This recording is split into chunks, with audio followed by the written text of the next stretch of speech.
Hello, everyone. Welcome to Over the Edge hashtag OVARD podcast brought to you by Segi University. I'm your host, Humaira, and today we're diving deep into a very interesting topic. And it's not interesting because we're talking about art and design, but because we're teaming up with Kuala Lumpur Design Festival, KLDF. And when I say diving deeper into art and design, we're talking innovation, we're talking architecture, and we're talking many things that's so much interesting to everyone out there for you. And I introduced to you Six Design Office, which is a multidisciplinary design studio with roots in Melbourne and based right here in Kuala Lumpur. And to dive deeper in this topic and the studio, we have Suffian Shahabuddin, who is one of the directors of Six Design Office. Welcome to the show, Sufyan. Thank you very much, Humaira. It's a great pleasure to be here. It's my absolute honor to be having this conversation with you today. Um, if I have to talk very basic, I just want to ask Six Design Office is very based in internationally as well as locally, and it's creating waves everywhere, right? What is your founding vision to the design studio? I guess it goes back into the name as well. If you look at it, we call ourselves Six Design Office. Initially, it just was supposed to be Design Office, but we just decided to give it a bit of uniqueness by introducing the number six. And this, I think, why we wanted to be a design office was because of our formative years in Melbourne.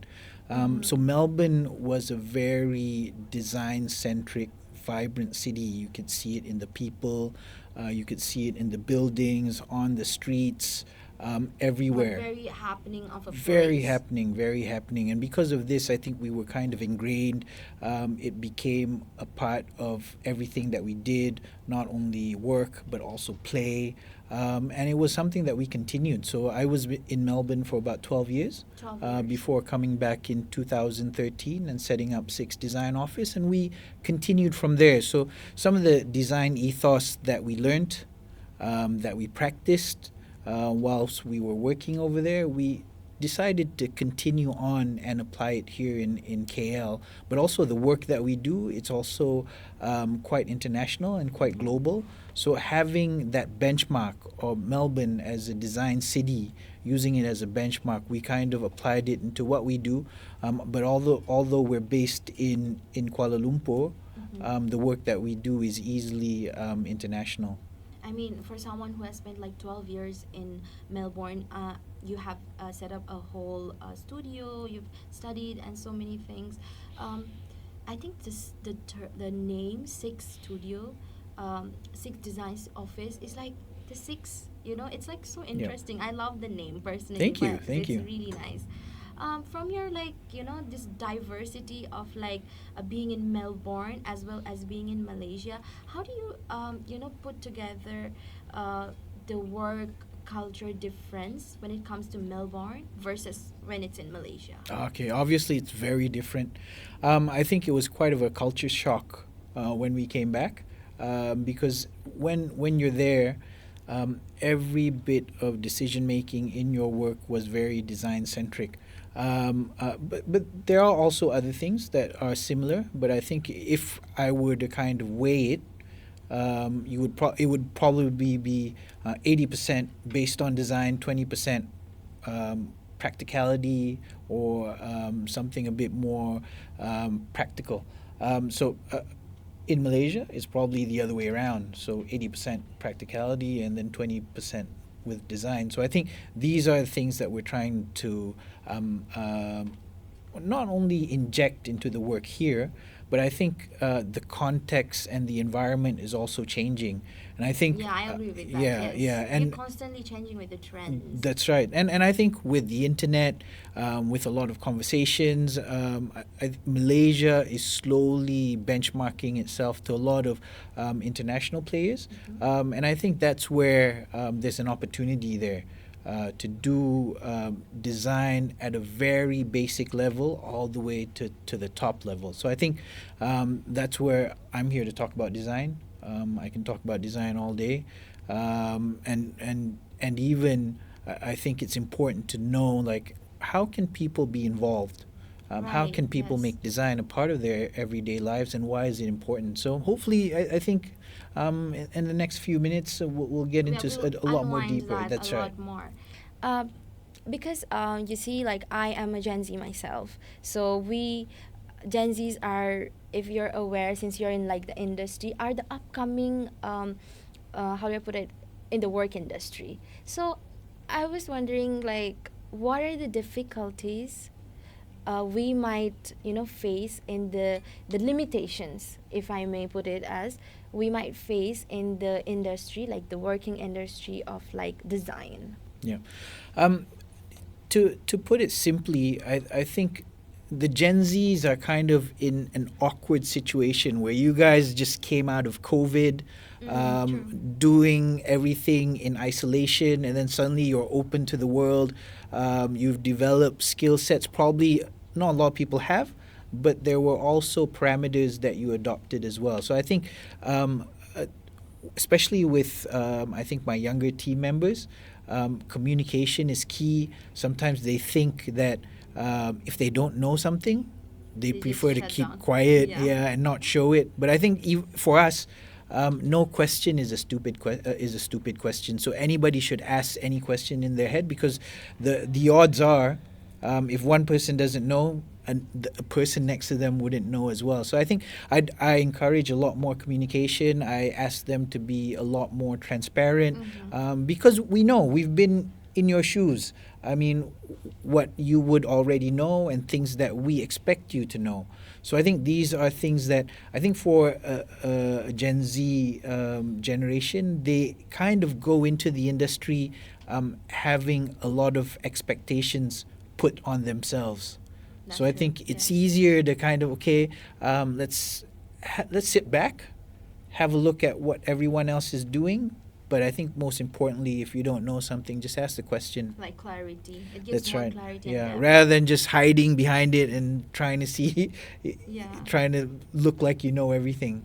Yeah, maybe, yeah. I mean, we have so much to learn from other generation, and when it comes to learning, I think we're constantly learning. So it's nothing to, I mean, shy away That's right. from. But Yeah. I think from my side as well, I learn from you guys just as much, because things are changing so rapidly, Right. especially with social media, the information that you're getting, trends. And like Trends. even my kids are laughing at me sometimes and going, "Oh, this is so YouTube," rather than Yeah, going this like, is so true. they're like the TikTok generation. I think these are things that we're trying to pick up in terms of narrative, language. What are people looking for? What's kind of getting the attention of people, and how does design play a role in all of this? Right. So, that's where the connected question I had in my mind just now, based on what I just heard from you, is that do you think like the education system that we have in Malaysia is preparing us for that? Like, what is your opinion on that? This is a hard one, because I think institutions in Malaysia have become very big. Um, they've it's built on years and years and years of adjustment, learning, building facilities, etc. So, with the pace that things are changing nowadays, it's even hard for universities to catch up. So I think there is an expectation for it to change, but there's a lot of status quo, bureaucracy that's probably even rooted in our culture to some extent. So I think Yes. these are things that need to change. It needs to change over time, but to expect it to change so soon might be a bit harder. I think So the we need. expectations are more in terms of that. Like, Yeah, that that's makes right. it hard. That's Yeah. right. So I think it's worth kind of seeing what are the low hanging fruits that we can kind of take, and we can kind of change and embrace to suit what is needed in this current context and day and age. Right. Yeah, I agree with that. So, I mean, based on your opinion, we are somewhat trying. We are all trying individuals Yep. to like get there, Yeah. and because design is such a, how do I put it, like a vast topic, Yeah. right? And like you said, you mentioned trends, right? I don't know if you're aware of this, like the Ghibli the Ghibli thing that The we had, AI? the Yep, AI, yep. like AI is here to stay for Yeah, sure. definitely. So because AI is here and then we make use of it as a student, if I have to think like, oh, do I do. So at the end of the day, do you think design kind of becomes part of like AI to the point where it kind of loses depth? Okay. It's a good question because I think, like you mentioned, we're kind of going through this correction period. So there's changes that we definitely need to make. And through this correction period, we're also adopting a lot of new technology, Right. new improvements such as AI. And AI is coming to the forefront of everything that we do. But having said that, AI is built upon a database or historical database.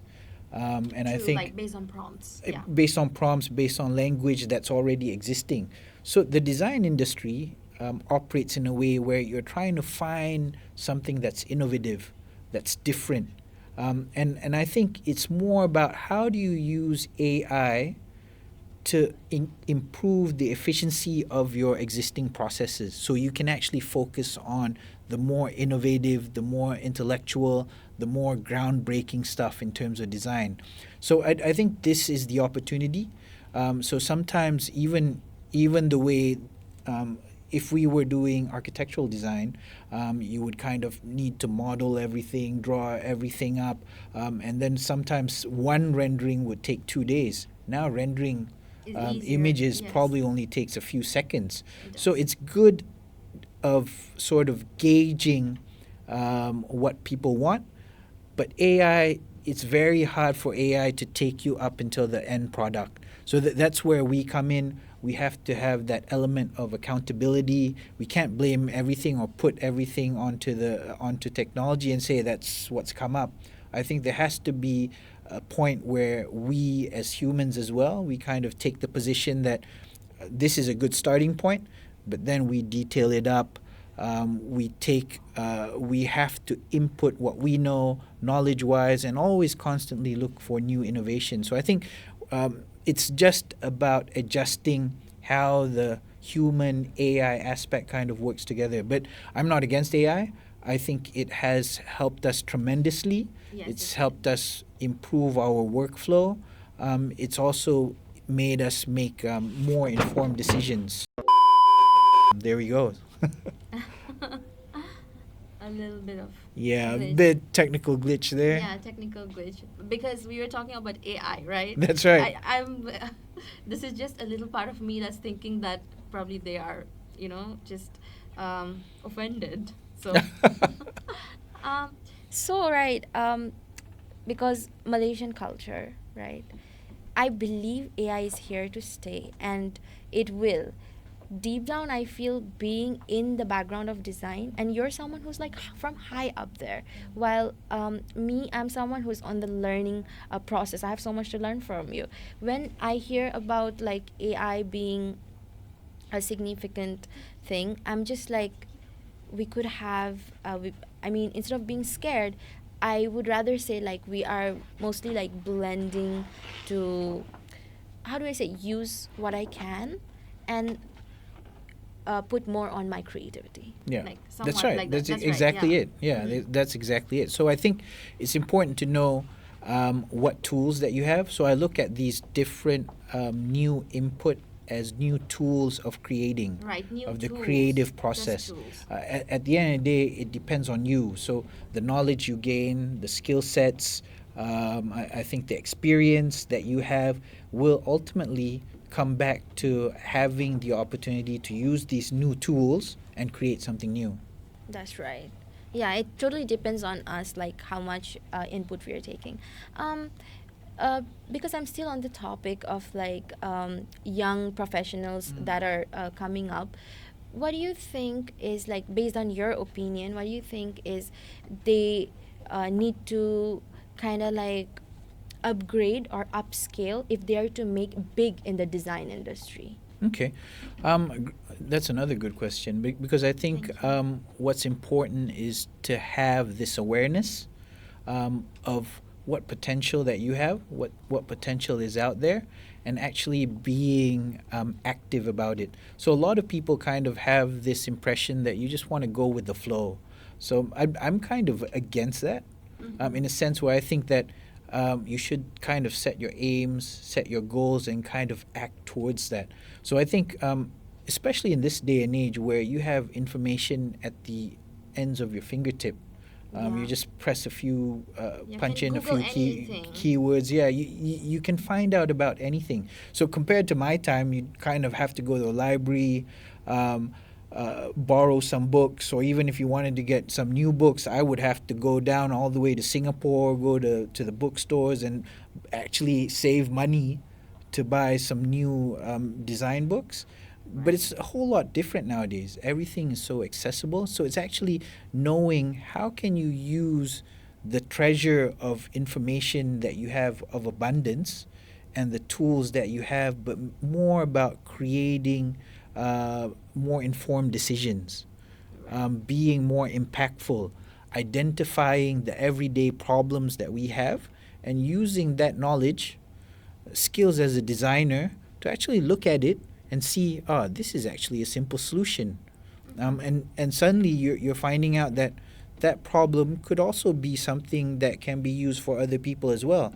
And then suddenly from there, you're looking at a totally unique product that you can probably even monetize and That's true. and export. So who knows?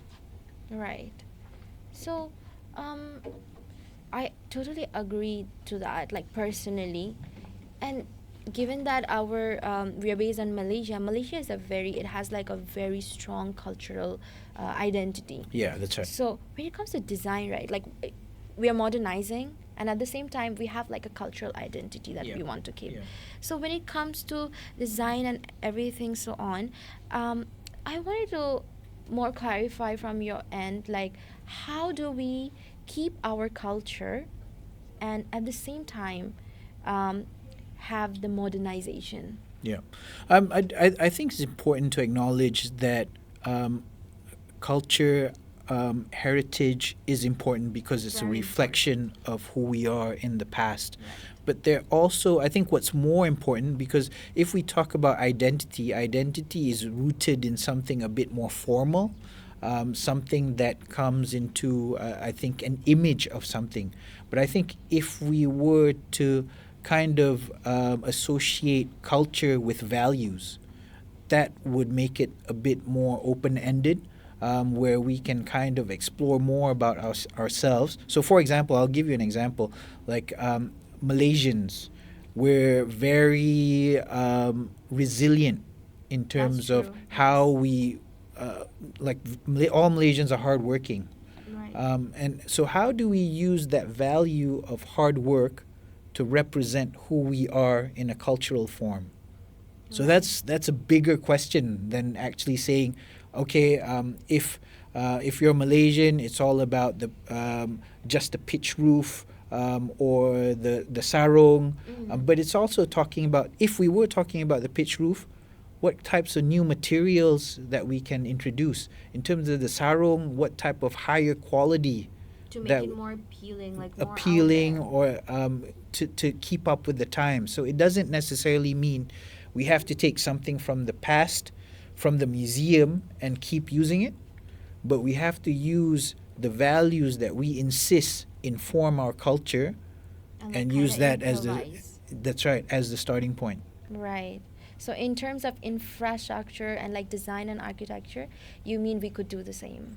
Definitely, definitely. I think these are things that the conversations transcend just design itself. It can go into architecture, it can go into policy making, it could go into discussions about the creative economy and how that relates back to probably even making Malaysia a richer country. So That's these true, yes. these are things that the conversations are very limited at the moment, because I think design isn't an everyday thing that people talk about. Yes. It's mostly about, I think people are at the moment, the wars are happening, the economy isn't doing too well, so a lot of people are focused on surviving. But I think That's right. That's right. So Definitely. a lot of people think that design is a luxury, but actually, you can actually look at design as tools to improve the problems that are happening right now. So Yes. if you look at it that way, suddenly you're trying to be innovative. What can you do that's different? How can you design something to solve the problems that we have now or create newer value so people would want what we have, come to Malaysia, or even for us to export the work that we do. And it affects a lot in the tourism side too, because people would want to know and like dive deeper into like the Malaysian culture in general in the form of design That's and so right. on. That's right. Yeah. So once, if you kind of put it that way, so it's no longer kind of the song and dance of what Yes, is true. Malaysia. It's more about experience. So how can design become more of the uh, experience for foreigners and tourists to kind of understand who we are, for even them not only to experience, but even they might take it back to their countries later on. Right, that's true. And when it comes to like, I mean, cultural aspects, because I think we're constantly developing and being a better in terms of art, design, and so on. What do you think are few limiting gaps or challenges when it comes to, more the work side? If I ask you, project management, like client handling, and like sustainability. Yeah. Oh, Yeah. yeah. I mean, these are important things that definitely need to be considered. I mean, in Yeah. terms of talent, there's so much talent that we have here, but I think it's about looking at benchmarking ourselves. What are other people doing to make themselves kind of more globally standard? So it's about improving communication, being a lot more clearer about your decision making, and your product. But it's also about sort of promoting yourselves. I think Malaysians have this tendency of kind of being a bit shy, and being a bit closed up about what we do, and not sometimes they're not even open about their own work. So I think this mindset kind of has to change. We have to know that the talent that we have here is just as good or on par as anywhere else in the world, and it's about realizing how can we take it abroad, how can we use what we have and promote it, because definitely there's people want to know. Yeah, We've people got want to something know. unique. Mm. I usually use food as a good analogy of things. Same. I Yeah, think we could relate on that's that. right, because anybody can relate Mm. to food. So Malaysian food is actually quite complex, very sophisticated, but we value it at a very low level. So, for example, nasi lemak. Nasi lemak, yes. Nasi lemak has won MasterChef competitions all across the world, and for us here, it's probably about £3 Yeah, it's just on the yeah. street. Mm. So it is about elevating our own products and seeing if it does go abroad, how can we How make does it it cater, function? yeah, Yes, the yes. global market, and at the same time raise the product standard. So that's nasi lemak.